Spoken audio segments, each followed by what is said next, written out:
Bien, estamos entonces estudiando las conferencias del principio divino y estamos en la tercera conferencia que hemos dado, que es la misión del Mesías. Entonces estábamos explicando que para muchas personas, y si no la mayoría de la gente, la misión de Cristo, la misión de Jesús, era venir y morir en la cruz para pagar los pecados de las personas en el mundo. Pero también dijimos que hay muchos versículos bíblicos que contradicen esta versión y que vamos a estudiar cada uno de estos versículos bíblicos. Y habíamos terminado la sección anterior leyendo las palabras de algunos de los apóstoles, y por respeto a la gente que está recién iniciando con nosotros en este momento, voy a repetirlas. Entonces leemos en Hechos 7, 51, 53, lo que nos dice Esteban sobre la muerte de Cristo. Entonces, Hechos, vamos a estar por acá, 7, 51, 53, dice así: duros de cerviz e incircuncisos de corazón y de oídos, vosotros resistís siempre al Espíritu Santo, como vuestros padres, así también vosotros.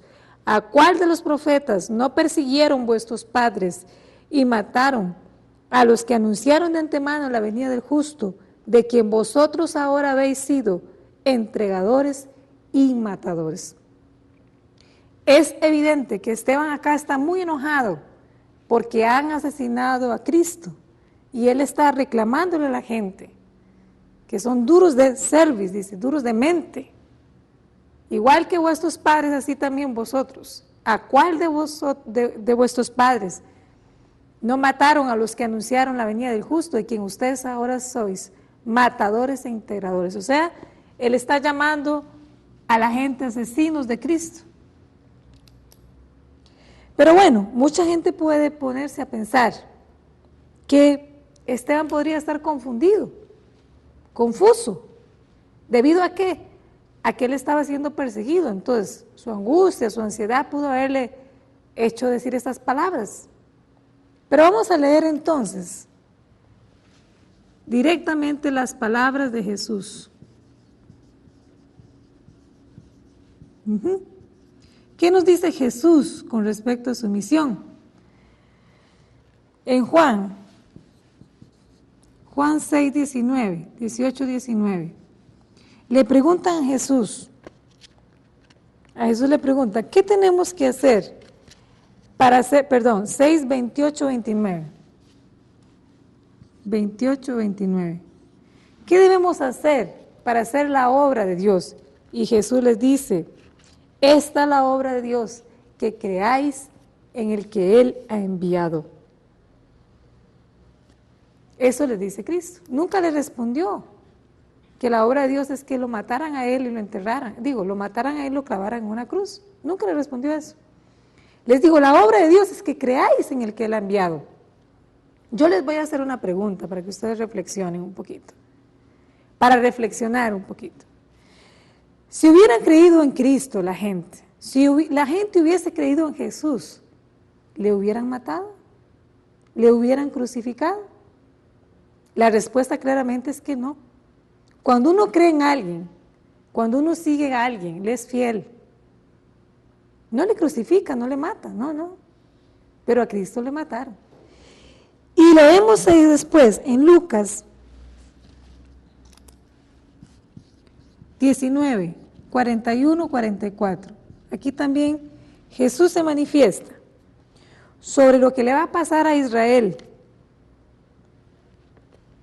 por no haber creído en Él.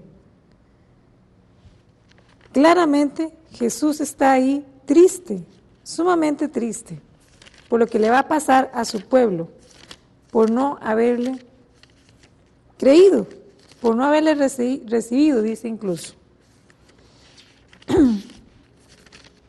Yo les prometí que vamos a revisar versículo por versículo, así que vamos a tener un poquito de paciencia. Dice así: y cuando llegó cerca de la ciudad, al verla lloró sobre ella, diciendo: oh, si también tú conocieses, a lo menos en este día, lo que es para tu paz. Mas ahora están cubiertos tus ojos, porque vendrán días sobre ti cuando tus enemigos te rodearán con vallado, y cuando te sitiarán, y por todas partes te estrecharán, y te derribarán a tierra, y a tus hijos dentro de ti, y no dejarán en ti piedra sobre piedra, por cuanto no conociste el tiempo de tu visitación. ¿Qué está diciendo Jesús acá? Está pronosticando la destrucción de su pueblo, porque no se dieron cuenta del tiempo de la visita del Hijo de Dios. El Hijo de Dios estaba ahí entre ellos, pero no se dieron cuenta. Y es claro, Jesús dice: por cuanto no conociste el tiempo de tu visitación. Leemos en Mateo 23, 37.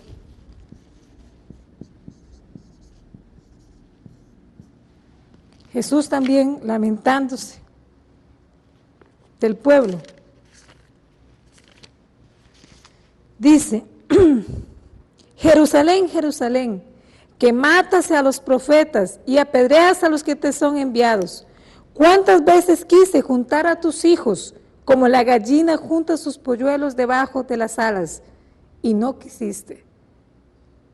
He aquí vuestra casa os he dejado desierta. ¿Qué está diciendo Jesús? Ellos nunca quisieron.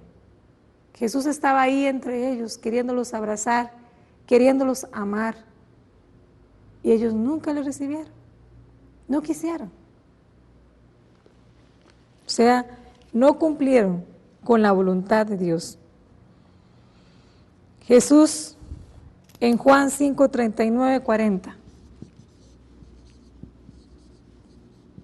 También muy dolido por la actitud de la gente, lo que ellos hacían ahí. Dice así: escudriñad las Escrituras, porque a vosotros os parece que en ellas tenéis la vida eterna, y ellas son las que dan testimonio de mí, y no queréis venir a mí para que tengáis vida. Ahí está Jesús claramente diciendo que ellos nunca quisieron venir a Él. Estaban ahí revisando las Escrituras, escudriñando las Escrituras. ¿Para qué? Para oponerse al Hijo de Dios. Eso era lo que hacía la gente. Leer a Moisés, todo lo que Moisés había dicho en el pasado, para demostrar que el Hijo de Dios estaba equivocado, y constantemente lo atacaban. Si ustedes leen los evangelios, eso fue lo que le pasó a Jesús, por venir y hablar de la verdad de Dios. Toda la gente opuesta. Y cuando nosotros leemos en Juan 5, 43, 46,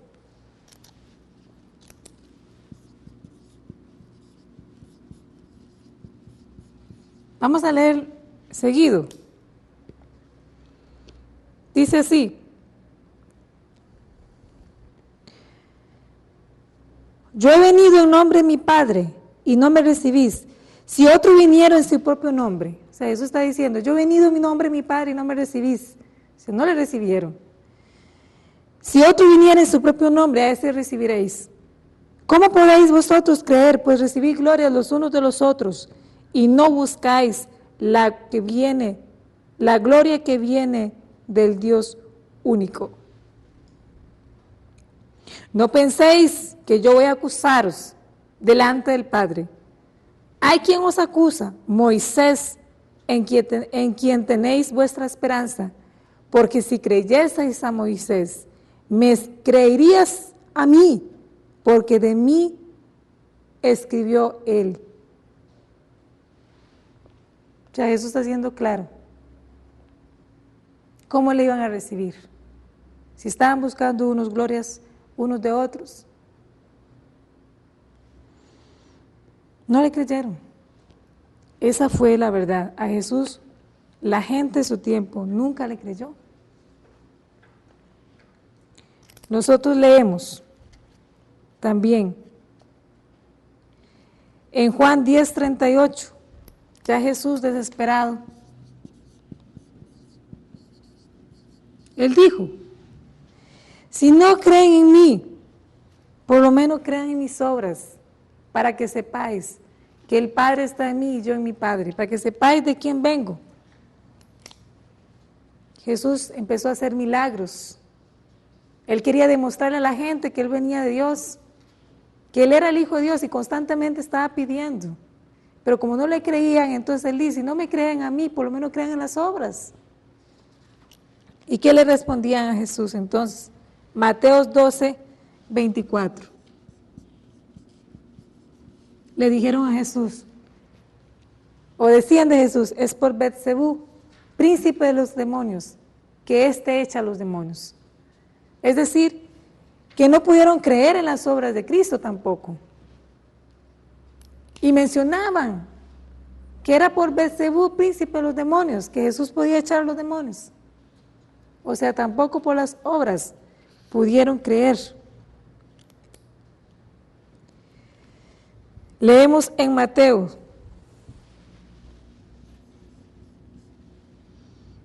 23:13-16. Jesús fuertemente molesto con la gente de ahí, bien directo, dice, mas ay de vosotros, escribas y fariseos hipócritas, porque cerráis el reino de los cielos delante de los hombres, pues ni entráis vosotros, ni dejáis entrar a los que están entrando. Ay de vosotros, escribas y fariseos hipócritas, porque devoráis las casas de las viudas, y como pretexto hacéis largas oraciones, por esto recibiréis mayor condenación. Ay de vosotros, escribas y fariseos hipócritas, porque recorréis mar y tierra para ser un discípulo, y una vez hecho lo hacéis 2 veces más hijo del infierno que vosotros.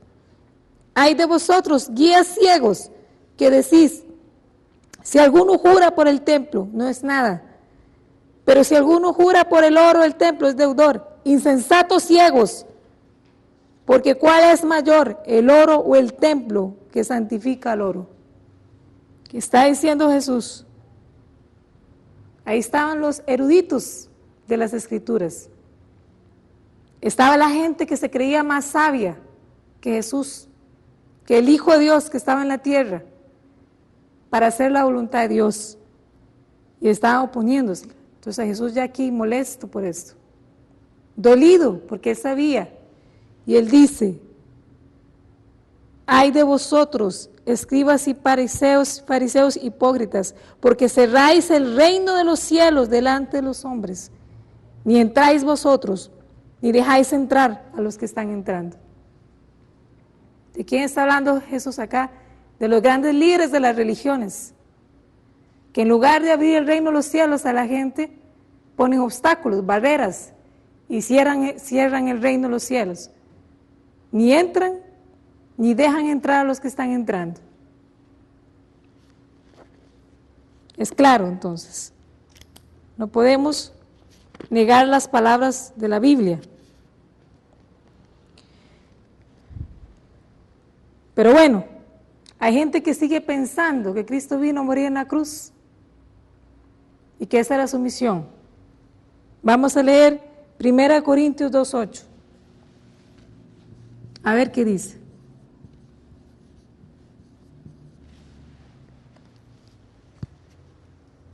A mí realmente me sorprendió cuando yo encontré este pasaje bíblico, porque siempre ha estado escrito aquí en la Biblia, siempre. Dice así, vamos a empezar a leer desde el 6. Dice, la revelación por el Espíritu de Dios. Sin embargo, hablamos sabiduría entre los que han alcanzado madurez, y sabiduría no de este siglo, ni de los príncipes de este siglo, que perecen. Mas hablamos sabiduría de Dios en misterio, la sabiduría oculta, la cual Dios predestinó antes de los siglos para nuestra gloria, la que ninguno de los príncipes de este siglo conoció, porque si la hubieran conocido, nunca habrían crucificado al Señor de la gloria. ¿Qué dice acá? Sabiduría de Dios, la que ninguno de los príncipes de este mundo conoció, porque si la hubieran conocido, nunca habrían crucificado al Señor de la gloria. Es claro, ¿no? Es sumamente claro. Aquí no estamos inventando. Pueden usar su Biblia, la Biblia que tengan. Es la misma. Leemos en Lucas 22:3. Dice Lucas 22:3, y Satanás entró en Judas. ¿Quién es Judas? Judas es el traidor de Cristo, el que traicionó a Jesús. No dice que Dios inspiró a Judas para que vendiera a Jesús por 30 monedas de plata y Jesús fuera crucificado, porque no era la voluntad de Dios que Jesús fuera crucificado, era la voluntad de Satanás. Por eso dice, y Satanás entró en Judas. Pero hay otro versículo todavía más fuerte. Nosotros leemos en Mateo 26:39, donde el mismo Jesús pide no ir por el camino de la cruz. Mateo 26:39.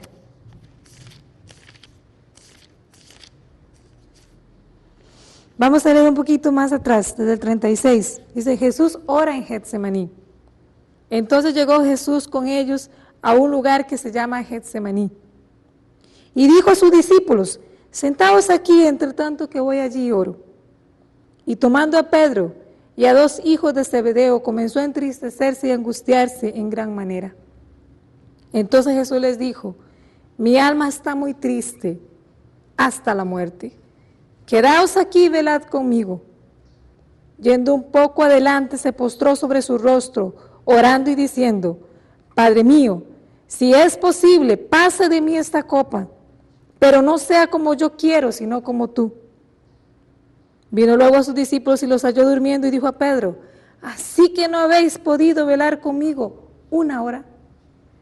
Piensen un momento. Está el Hijo de Dios, que ha vivido en la tierra durante 3 años seguidos, junto con sus 12 apóstoles. Y les ha dicho a ellos, mi alma está muy triste hasta la muerte, quedaos aquí y velad conmigo. Le ha dicho eso a sus 3 principales discípulos, dice a Pedro y a 2 más. ¿Y qué hacen ellos? Cuando Jesús se aparta a orar, ¿qué hacen sus discípulos principales? Se duermen, se quedan dormidos. Piensen un poquito, ¿estaban unidos a Jesús? Para nada. Piensen en ustedes. Si alguien de su familia les llama por teléfono y les dice, su mamá, su papá, su abuela, su tía, estoy tan triste, que siento que muero. ¿Qué harían ustedes? ¿Colgarían la llamada y se irían a dormir tranquilamente? Para nada. Uno hace algo. Mínimo se queda hablando con la persona 2 horas por teléfono para consolarla, para darle alivio. O si está más o menos cerca, va a su casa para consolarla. Pero no se duerme uno tranquilamente. Pero aquí estaba el Hijo de Dios, pidiéndole a sus 3 principales discípulos que se quedaran despiertos y oraran con él 1 hora. Y entonces les dice Jesús, así que no habéis podido velar conmigo 1 hora, velad y orad para que no entréis en tentación. El espíritu a la verdad está dispuesto, pero la carne es débil. ¿Por qué Jesús les dice esto? Porque ellos también estaban siendo tentados. Otra vez fue y oró por 2ª vez diciendo, Padre mío, si no puede pasar de mí esta copa. ¿Qué está diciendo Jesús? Si no puede pasar de mí esta copa, sin que yo la beba, hágase su voluntad. Vino otra vez y los halló durmiendo porque los ojos de ellos estaban cargados de sueño. Y dejándolos se fue de nuevo y oró por 3ª vez diciendo, las mismas palabras. Y dejándolo se fue de nuevo y oró por tercera vez, diciendo las mismas palabras, repetí. Entonces vino a sus discípulos y les dijo, dormid ya y descansad. He aquí, ha llegado la hora y el Hijo del Hombre es entregado en manos de pecadores. Pensemos un poquito. ¿Por qué el Hijo de Dios, que está postrado su rostro en el suelo, está orando profundamente al Padre, interrumpe su oración para ir a ver a sus discípulos? Sé que se han quedado durmiendo. ¿Por qué él interrumpe su oración? Porque era necesario que ellos se mantuvieran despiertos. Esa era su porción de responsabilidad. ¿Y por qué Jesús ora de esta manera? Mucha gente dice que es que en el último momento, el camino de la cruz, Jesús se debilitó y Jesús sintió miedo. Mucha gente dice eso, porque como Cristo vino en la carne y la carne es débil, entonces que Jesús se debilitó en la carne. Hay mucha gente que afirma este tipo de cosas. Pero analicemos un poquito. ¿Cuántos santos, cuántas personas han sido capaces de dar la vida por la fe? ¿Cuántos cristianos al inicio del cristianismo se negaron a sí mismos a tal punto de que por reafirmar la fe no les importaba si eran comidos por leones, si eran crucificados, si eran asesinados? No les importaba, porque ellos querían defender su fe. ¿Cuántos santos sacrificaron su vida?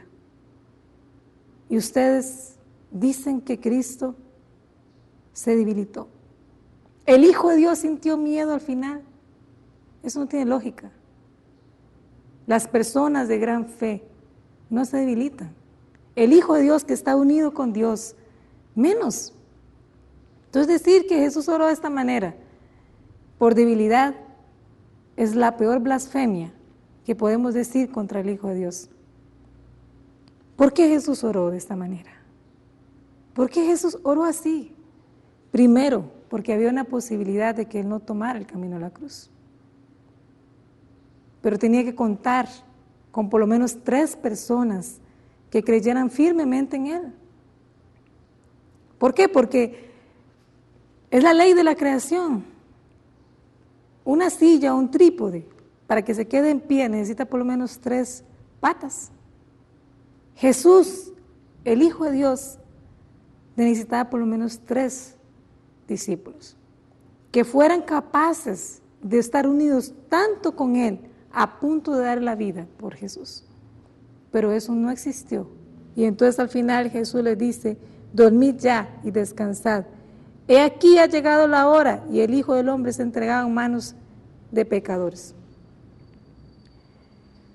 ¿Por qué Jesús oró así entonces? Jesús no oró por debilidad. Jesús oró primero por Dios, porque Él sabía que Dios había trabajado, se había entregado durante 4000 años de historia bíblica. Había trabajado con un pueblo y que Dios estaba esperando la construcción del reino de los cielos en la tierra y que Él era la semilla del reino de los cielos y que si Él era asesinado, esa semilla iba a desaparecer de la tierra y el corazón de Dios iba a permanecer triste por mucho tiempo más. También Jesús oró así por su pueblo, porque Él sabía que si lo mataban, su pueblo iba a pagar el precio, su pueblo iba a ser destruido, ya lo había pronosticado. Incluso cuando Jesús está yendo al camino de la cruz, hay una mujer llorando por Él. Él le dice, mujer, no llores por mí, porque si esto hacen con el árbol verde, ¿qué no harán con el árbol seco? O sea, Jesús sabía que la humanidad completa iba a pagar el precio, que la humanidad completa iba a seguir sufriendo. ¿Y qué ha pasado durante estos 2000 años? ¿Qué ha sucedido? Guerras, conflictos por todo lado. Parece que el ser humano, en lugar de mejorar, a veces desmejora, quiere destruir el planeta. Un montón de dolor por todo lado. Eso era lo que Jesús sabía. Y por eso él pedía a Dios y oraba, para que si existía una posibilidad, pudiera ocurrir, y él no tener que tomar ese camino. Pero lastimosamente, los discípulos de Jesús no se unieron con él. Pedro le negó 3 veces. O sea, el principal discípulo de Jesús le niega 3 veces a Cristo. Pero hay otro versículo bíblico que todavía demuestra más claramente que no era la voluntad de Dios que Jesús tomara el camino de la cruz. Eso nosotros lo podemos leer en Lucas 23:34. ¿Qué les dice Jesús a Dios? ¿Qué le dice? Padre, perdónalos, porque no saben lo que hacen. Cuando Jesús está ya en la cruz, él aún ahí les dice, Padre, perdónales, porque ellos no saben lo que hacen. ¿Por qué Jesús pidió así a Dios? Porque el ser humano estaba ignorante de la voluntad de Dios. Y Jesús, con ese corazón de amor, está orando todavía por la humanidad. Padre, perdónales porque no saben lo que hacen. ¿Queda claro? Yo no sé a ustedes, pero a mí me queda suficientemente claro. Bien, hay algunos versículos bíblicos que parecen indicar que la voluntad de Dios era que Jesús muriera en la cruz. Vamos a revisar esos versículos bíblicos para comprender por qué están escritos de esa manera. Leemos en Mateo 16:23. Vamos a revisarlo.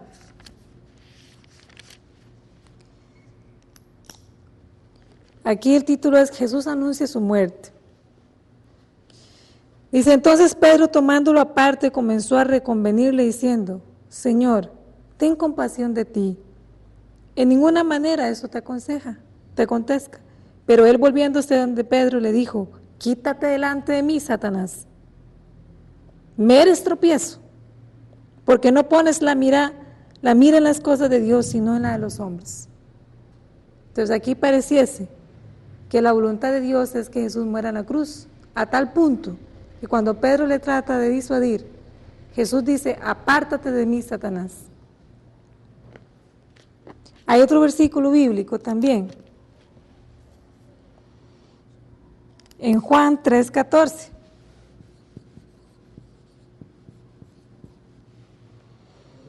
¿Qué dice?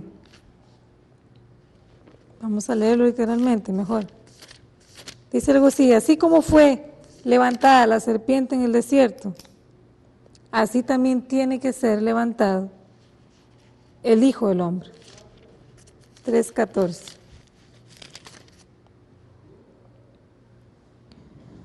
Sí, y como Moisés levantó la serpiente en el desierto, así es necesario que el Hijo del Hombre sea levantado, para que todo aquel que en él cree no se pierda, mas tenga vida eterna.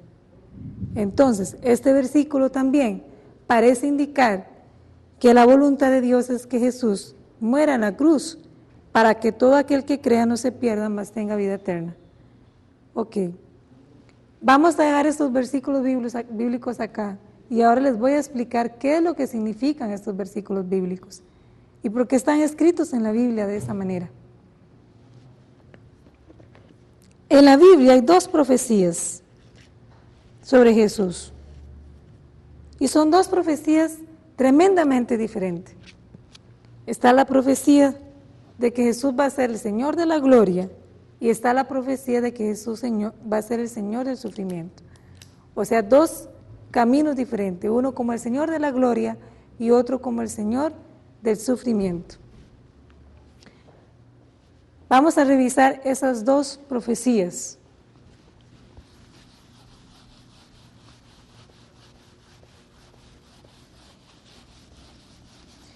Y es bastante curioso porque es el mismo profeta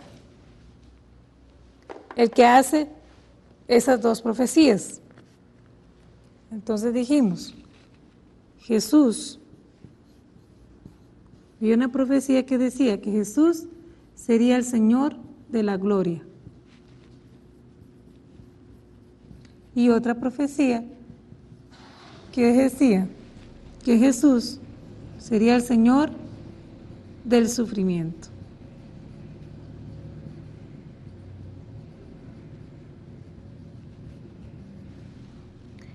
Como Señor de la gloria está la profecía de Isaías 9, 6, 7. Encontramos también Isaías 11, 4. Isaías 60, 1 en adelante. Y también tenemos a Lucas 1, 32, 33. Y tenemos la profecía de Jesús como el Señor del sufrimiento en Isaías 53, del 1 al 12.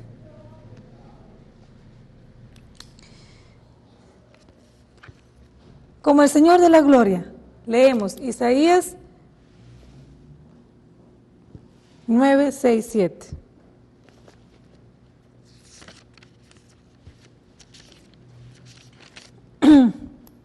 Dice así: nacimiento y reinado del Mesías.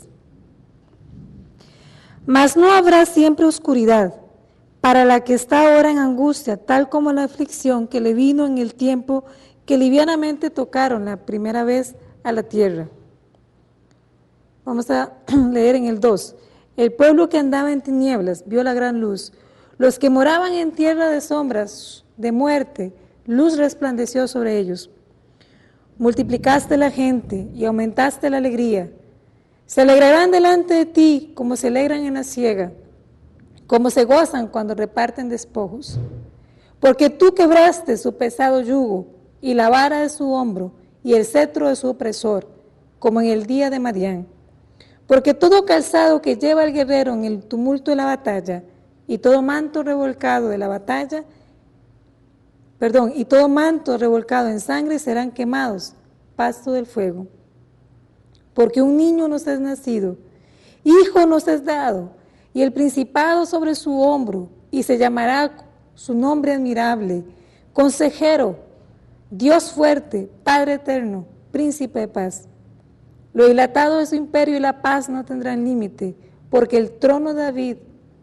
sobre el trono de David y sobre su reino, disponiéndolo y confirmándolo en juicio y en justicia, desde ahora y para siempre. De aquí está hablando del nacimiento y reinado del Mesías. No habla de que Jesús iba a sufrir, habla de que Jesús iba a reinar. Leemos en Isaías 11:4. También empieza este capítulo como el reinado justo del Mesías. Dice: saldrá una vara del tronco de Isaí y un vástago retoñará de sus raíces. Y reposará sobre él el espíritu de Jehová, espíritu de sabiduría y de inteligencia, espíritu de consejo y de poder, espíritu de conocimiento y de temor de Jehová. Y le hará entender diligente en el temor de Jehová. No juzgará según vista de sus ojos, ni argumentará por lo que oigan sus oídos, sino que juzgará con justicia a los pobres, y argumentará con equidad por los mansos de la tierra. Y herirá la tierra con la vara de su boca, y con el espíritu de sus labios matará al impío. Y será la justicia cinto de sus lomos, y la fidelidad ceñidor de su cintura. Morará el lobo con el cordero, y el leopardo con el cabrito se acostará. El becerro y el león y la bestia doméstica andarán juntos, y un niño los pastoreará. Y ahí sigue describiendo el reinado del Mesías, un mundo de paz, un mundo de felicidad, tanta paz, que pone incluso ejemplos simbólicos, obviamente, de tanta paz que va a haber en el mundo. Ahí no se menciona que Jesús venía a sufrir y a pasar por ese dolor que experimentó. En Isaías 60, del 1 al 2, ¿qué leemos? Dice la futura gloria de Sión, que está hablando del pueblo de Dios. Levántate, resplandece, porque ha venido tu luz, y la gloria de Jehová ha nacido sobre ti. Porque aquí que tiniebla oscuridad en la tierra y oscuridad en las naciones, mas sobre ti amanecerá Jehová, y sobre ti será vista su gloria. Y andarán las naciones a tu luz, y los reyes al resplandor de tu nacimiento. Alza tus ojos alrededor y mira, todos estos se han juntado. Vinieron a ti, tus hijos vendrán de lejos, y tus hijas serán llevadas en brazos. O sea, una profecía de la gloria de Israel que no es igual a la profecía que dio Jesús. ¿Por qué? Porque esta era la profecía de si Jesús fuera el Señor de la gloria. Pero como Jesús no fue el Señor de la gloria, sino el Señor del sufrimiento, entonces por eso es que Jesús pronostica que su pueblo va a ser destruido. Leemos en Lucas 1:32-33. ¿Qué le dice el ángel a María en la revelación sobre el nacimiento de Jesús? Dice, entonces el ángel le dijo a María, no temas porque has hallado gracia delante de Dios, y ahora concebirás en tu vientre y darás a luz a un hijo, y llamarás su nombre Jesús. Este será grande y será llamado Hijo del Altísimo, y el Señor Dios le dará el trono de David su padre, y reinará sobre la casa de Jacob para siempre, y su reino no tendrá fin. Entonces, Jesús reinando sobre la casa de David. ¿Cuál es la casa de David? El pueblo de Israel. Pero leemos en Isaías 53 del 1 al 12, la profecía de Jesús como el Señor del sufrimiento. ¿Y cómo empieza esta profecía? Dice así, ¿quién ha creído a nuestro anuncio? O sea, ya el mismo Isaías se pregunta, ¿quién ha creído a nuestro anuncio? ¿Y sobre quién se ha manifestado el brazo de Jehová? Subirá cual renuevo delante de él, y como raíz de tierra seca. No hay parecer en él, ni hermosura. Le veremos más inatractivo. Despreciado y desechado entre los hombres, varón de dolores, experimentado en quebranto, y como que escondimos de él el rostro, fue menospreciado y no le estimamos. Ciertamente llevó nuestras enfermedades y sufrió nuestros dolores, y nosotros le tuvimos por azotado, por herido de Dios y abatido. Mas el herido fue por nuestras rebeliones. ¿Por qué fue herido Cristo? Mas el herido fue por nuestras rebeliones, molido por nuestros pecados. El castigo de nuestra paz fue sobre él, y por su llaga fuimos nosotros curados.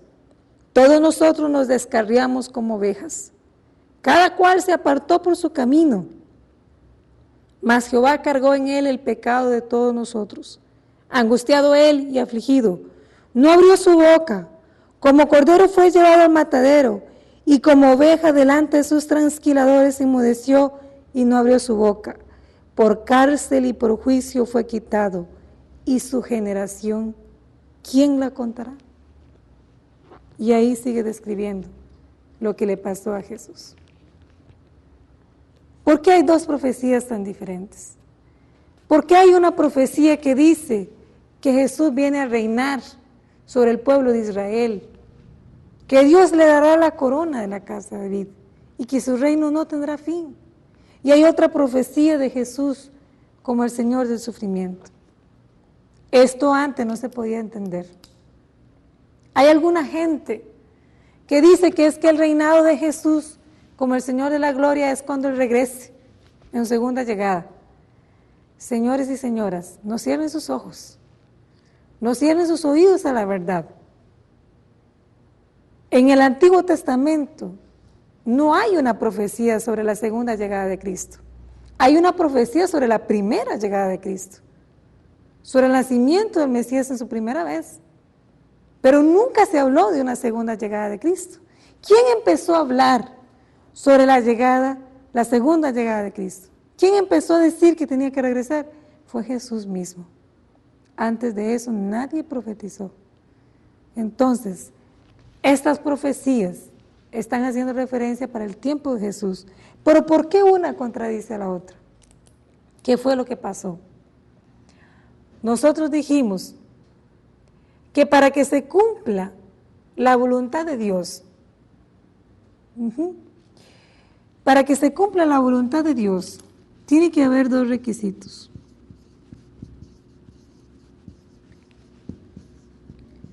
¿Cuál es la voluntad de Dios?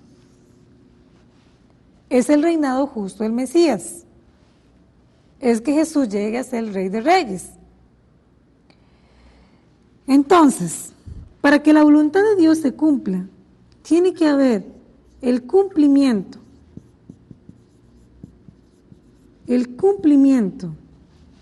de la porción de responsabilidad humana.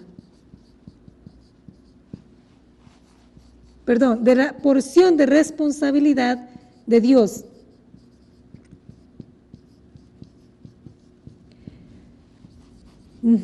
Y habíamos dicho que también tenía que darse, o sea, el cumplimiento de la porción de responsabilidad de Dios, más el cumplimiento de la porción de responsabilidad humana. Es la única manera en que la voluntad de Dios se pueda cumplir. Ya esto lo habíamos visto en los principios de la creación. Y habíamos dicho que la porción de responsabilidad humana, Dios no interviene. Entonces, ¿cuál era la porción de responsabilidad de Dios? Era enviarnos a Jesús. Dios se responsabilizó por la caída del ser humano. Entonces, Él nos envía al Mesías. Esa es la porción de responsabilidad de Dios. O sea, Dios cumplió. ¿Y cuál era la porción de responsabilidad humana? La porción de responsabilidad humana era creer en el Mesías. O sea, recibirle al Mesías. Pregunta, ¿la gente creyó en Jesús? La gente creyó y recibió a Jesús. No. Entonces, el ser humano no cumplió su porción de responsabilidad. Estas dos profecías indicaban lo siguiente: si el ser humano cumplía su porción de responsabilidad, es decir, creía en Jesús, Jesús sería el Señor de la gloria. Y si el ser humano no cumplía su porción de responsabilidad, es decir, no creía en Jesús, entonces Jesús iba a ser el Señor del sufrimiento. ¿Cumplió el ser humano su porción de responsabilidad? No, otra vez no la cumplió. Y no creyó en el Mesías. Entonces se cumple la profecía de Jesús como el Señor del sufrimiento. ¿Qué quiere decir esto? Que la muerte de Cristo en la cruz no era la voluntad de Dios. La voluntad de Dios era el reinado de Jesús como el Señor de la gloria. Pero Dios cumplió su responsabilidad y nos envía al Mesías, pero el ser humano volvió a fallar, no creyó, y entonces ahora Jesús no le queda otro remedio, no tiene opción, tiene que ir por el camino de la cruz. Esa es la realidad. Por eso hay dos profecías tan diferentes. Ahora, ¿qué pasó con la cruz? ¿Por qué se habla de la salvación por la cruz?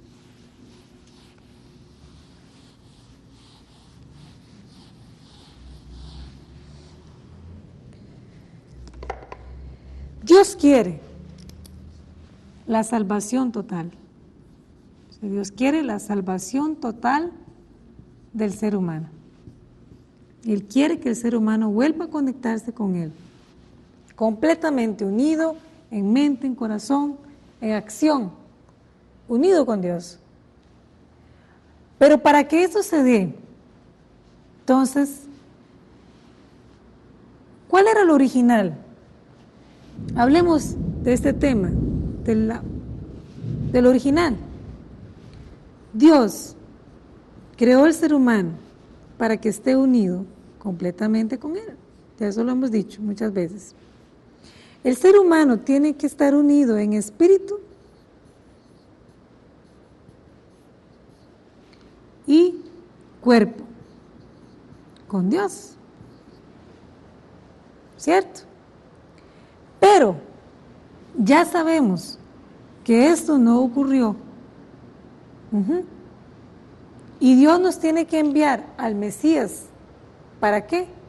Para salvarnos. Lo que pasó fue que entonces el ser humano, al caer, queda unido con Satanás. Es decir, su espíritu quedó unido con Satanás y su cuerpo también. Y el ser humano en esta posición es esclavo de Satanás. Pero Dios,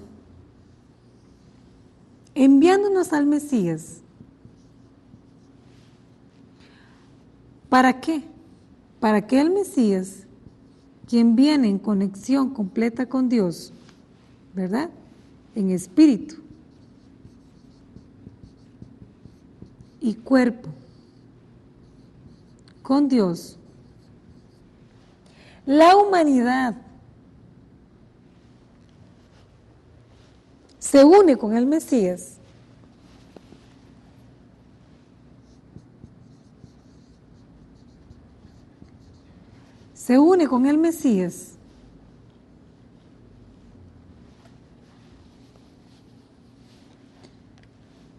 ¿de qué manera? Entonces, la humanidad tiene que regresar a Dios a través del Mesías, ¿verdad? Entonces tiene que unir su espíritu con el espíritu del Mesías, y tiene que unir su cuerpo con el cuerpo del Mesías. Este es el plan de salvación total. El plan que Dios tiene de salvación total. Pero ¿qué pasó? ¿Qué sucedió en la cruz?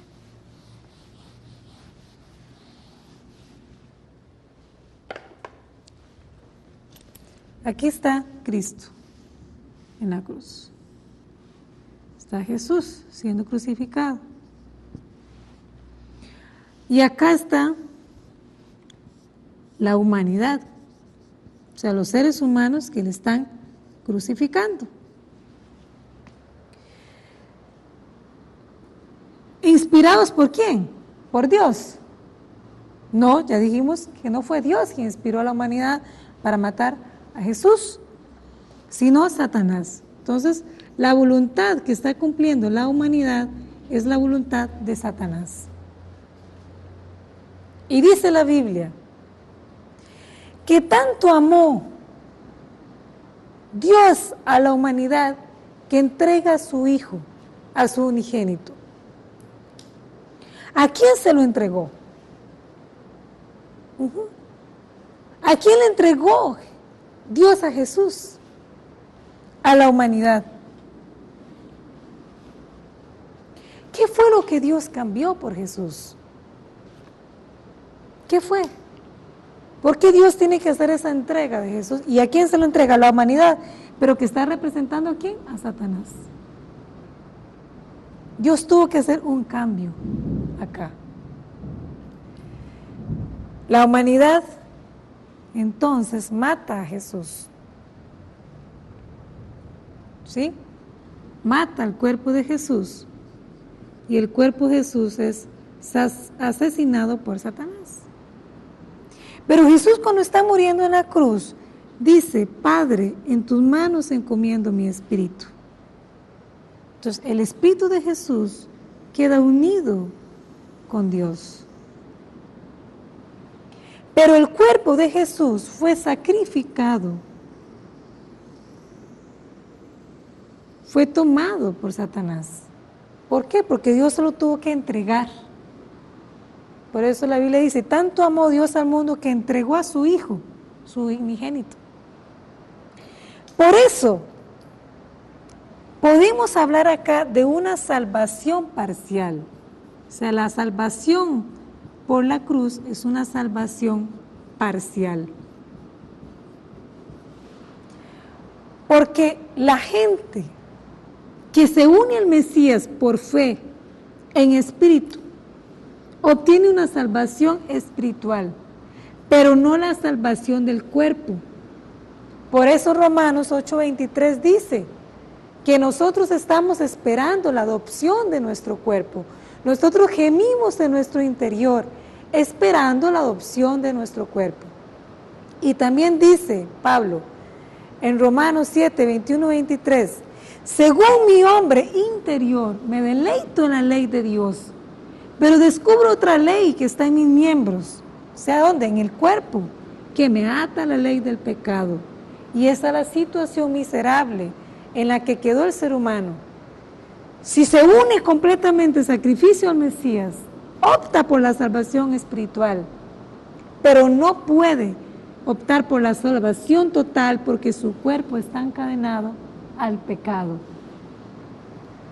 Lamentablemente, Cristo fue crucificado y por eso nosotros vivimos todavía en la situación en la que estamos, luchando contra nosotros mismos, una lucha interior en nosotros mismos. Vamos a continuar con esta conferencia posteriormente. Muchas gracias.